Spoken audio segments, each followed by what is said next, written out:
Adik saya sudah lama menikahnya, tetapi belum kunjung juga dikaruniai anak. Semoga Allah insya Allah berikan kemuliaan dan dijawab dan diberikan keturunan yang saleh-salihah insya Allah. Ternyata ada masalah sampai pada berita terakhir yang disampaikannya yaitu tubak falopinya sudah diangkat. Nah, dia berencana program kehamilannya dengan bayi tabung. Itu bagaimana dalam pandangan Islam, diperolehkan atau dilarang? Baik, syukron Pak Wahab. Baik, teman-teman sekalian, dalam kaidah fiqh itu sifatnya sangat fleksibel sesuai dengan kondisi zamannya di era-era yang berbeda.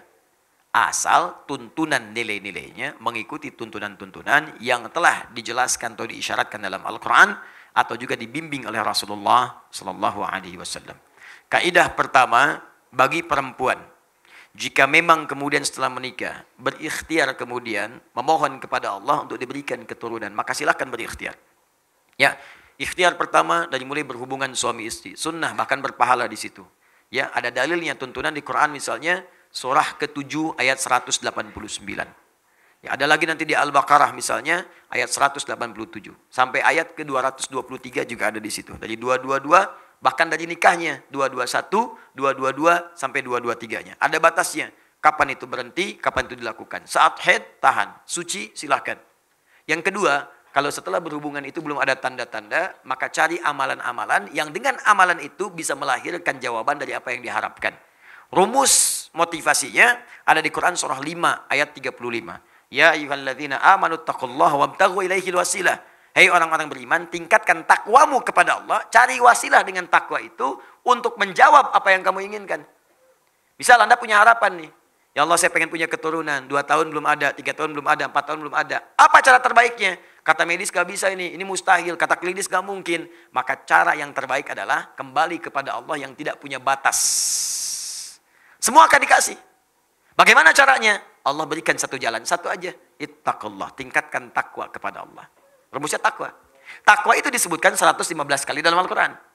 Maka setiap menyebutkan kalimat takwa, di situ ada amalan. Keluarkan amalannya, tempuh amalan itu dengan niat untuk mendapatkan jawaban dari ikhtiar yang sedang dikerjakan.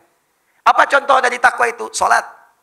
Karena kalimat takwa pertama dalam Al-Quran, bagi orang beriman disandingkan dengan salat. Dan mana dalilnya Ustaz? Quran surah kedua Al-Baqarah ayat kedua sampai ketiga. Dzalikal kitabu la raiba fi hudal lil muttaqin. Siapa orang takwa muttaqin itu? Ayat 3-nya. Alladzina yu'minuna bil ghaib wa yuqimunas shalah. Yaitu orang yang telah beriman kepada Allah walaupun tak nampak dalam pandangannya, maka dia memaksimalkan salat dengan membuktikan keimanannya kepada Allah. Buktikan iman dengan salat. Minta dalam salat, bangun, tunaikan salat. Dan lewati seperti orang biasa. Orang biasa cuma 5 waktu, Anda tambah dengan sunnah, bangun tahajud, bikin mihrab, salat di situ, minta, mohon kepada Allah dalam salat Anda.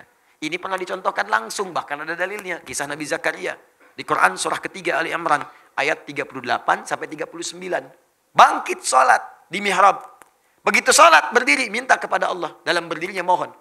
Ya, hunalika da'a Zakaria Rabbah. Di mihrab itu saat sedang salat, Nabi Zakaria bermohon kepada Allah Rabbnya. Ya, ingat ya, salat itu hal yang sangat penting untuk bermohon. Karena itu secara fikih, salat disebut doa. As-salatu hiya doa. Salat itu doa. Jadi kalau sedang sholat, minta. Ada 4 posisi yang paling strategis. 4, 1 berdiri, 2 saat ruku', 3 saat sujud, 4 sesaat sebelum salam. Strategis untuk memohon kepada Allah, minta. Makanya dulu semua nabi, orang soleh itu kalau punya hajat, sholat. Minta. Sholat. Dalam sholat kita tuh 5 kali, minta. Hajat kita apa? Minta. Ya, kalau ada yang mendesak, misalnya datang ke masjid, tahiyatul masjid, minta sholat. Lihat waktunya, kalau duha, dalam sholat duha minta. Syuruk minta, syuruk. Malam tahajud minta. Semua nabi sholat. Kalau nggak percaya, lihat di Quran. Quran surah ke-20 ayat ke-14. Nabi Musa sholat. Nabi Isa sholat. Quran surah 19 ayat 31 sampai 33. Nabi Ismail tadi sholat. Quran surah 19 ayat 55. Bahkan minta keluarganya sholat. Wa kana ya'muru ahlahu bis sholat. Minta keluarganya sholat. Para nabi nyuruh keluarga sholat. Anda bayangkan. Nabi Muhammad minta. Bukan cuma anaknya, Fatimah misalnya, tapi juga suaminya, menantunya. Ali bangun, minta, sholat, minta. Apa yang dikatakan Nabi Zakaria dalam sholatnya? Qala rabbi habli min ladunka dzurriyyatan thayyibah innaka sami'ud du'a. Ya Allah, mereka memvonis aku tidak mungkin punya keturunan. Mereka katakan mustahil karena istriku divonis secara medis itu menopause dan mandul. Maaf. Habli dari kata wahab. Wahab itu artinya Pemberi yang tidak punya batas. Sifat Allah memberi yang tidak punya batas. Wahhab. Ini dahsyat. Ini kalau ingin berdoa, awali dengan nama Al-Asma'ul Husna. Ayatnya jelas, Quran surah 17 ayat 110. Qulid Allah awid Rahman ayyamma tad'u falahul asma'ul husna. Kalau punya hajat, sebut nama Allah atau Ar-Rahman, atau cari nama yang sesuai dengan hajatnya. Kalau butuh rezeki, ya Razzaq. Besok mau ujian, ya Alim. Ya? Ini pengen punya sesuatu, kata manusia terbatas, cari yang tanpa batas. Wahhab. Wahhab, permintaannya disebut hab. Kalau untuk banyak, hablana. Untuk sendiri, habli. Qala rabbi habli min ladunka dzurriyyatan thayyibah. Ya Allah, saya mohon anugerahkan dari sisimu saja ya Allah. Engkau pemberi yang tidak punya batas. Mereka katakan saya terbatas. Aku mohon kepadamu yang tidak punya batasan ya Allah. Anugerahkan aku keturunan dari sisimu saja. Engkau pasti mendengar doaku. Kalau pada yang maha mendengar pun tidak dikabulkan, kepada siapa lagi aku mesti memohon. Itu dipanjatkan dalam keadaan berdiri, masih berdiri dalam sholatnya. Tiba-tiba kemudian selesai berdoa. Sholat belum selesai, masih selesai berdoa, masih berdiri dalam sholat. Turun jawaban malaikat. Ayat 39-nya, surah 3 ayat 39. Fanadathul malaikatu wa huwa qa'imun yusalli fil mihrab. Turun malaikat menyeru sedangkan beliau masih berdiri di mihrabnya, sedang sholat. Di sholatnya belum selesai. Anda bayangkan dahsyatnya berdiri, dahsyatnya dalam sholat. Berdoa dikabulkan, sholat belum selesai. Ustadz kalau sudah dikabulkan begitu, nggak usah diterusin aja apa sholatnya Ustadz ya? Enggak juga. Sampai beres, sebagai syukur kepada Allah. Ya. Turun. Annallahu yubashshiruka bi Yahya. Allah kasih kabar gembira, Anda akan punya anak, langsung namanya dari Allah Yahya. Artinya hidup.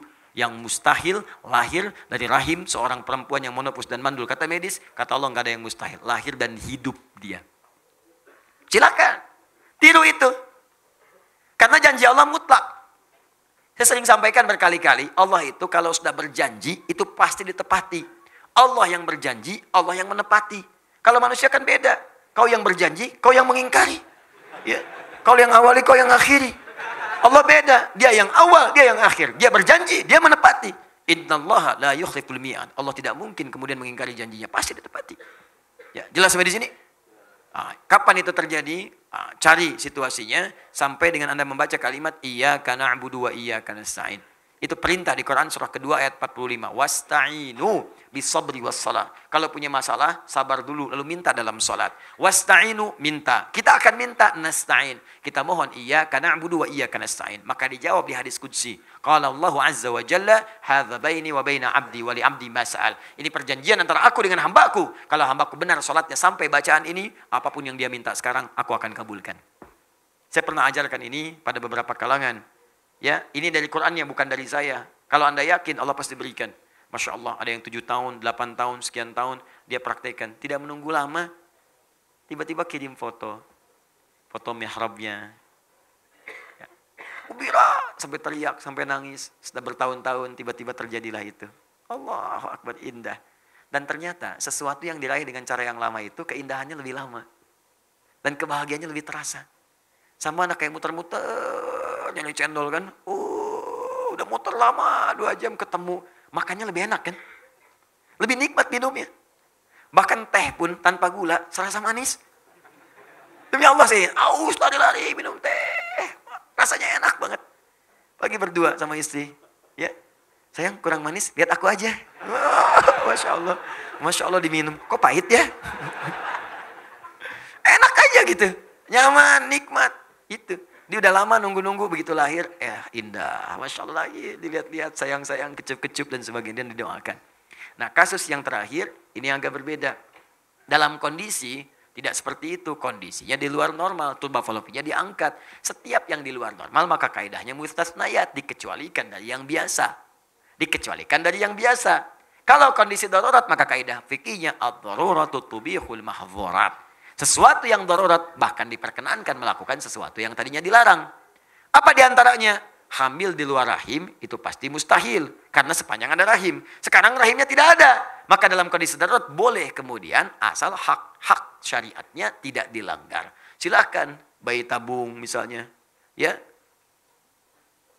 Dengan catatan sperma dengan ovumnya dikumpulkan dari hasil yang halal.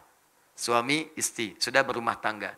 Ya. Tubak falopi diangkat. Nggak mungkin secara medis kandung misalnya. Dia nggak bisa nih. Rahimnya udah bermasalah.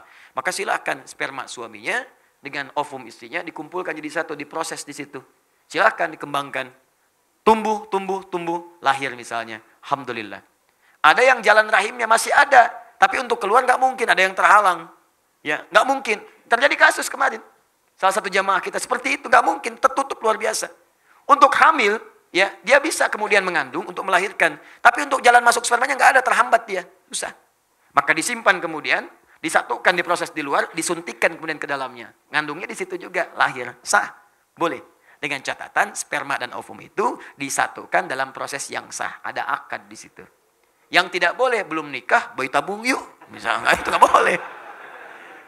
Nggak boleh, disatukan, suntikan ke rahim misalnya, nggak bisa, nggak mungkin. Jelas ya? Paham ya? Boleh, silakan. Program kembar, boleh misalnya. Ya, kembar yang terbaik itu bermohon kepada Allah Subhanahu Wa Taala. Minta, ya Allah, saya ingin misalnya anugerahkan kepada saya, ya Allah, anak yang kembar, supaya keduanya bisa berjihad di jalan-Mu. Keduanya bisa melengkapi, ya Allah, menjadi penghafal Quran. Keduanya bisa memberikan mahkota, ya Allah. Niatkan seperti itu. Ya, kalau diniatkan ibadah, biasanya akan cepat dikabulkan oleh Allah. Tapi kalau urusan dunia, itu biasanya agak lambat. Ya Allah, berikan saya anugerah yang kembar, ya Allah, supaya lucu. Saya ya, saya ingin berikan yang pertama namanya si luca, kedua si lucu, saya kan. Nah, itu biasanya agak susah.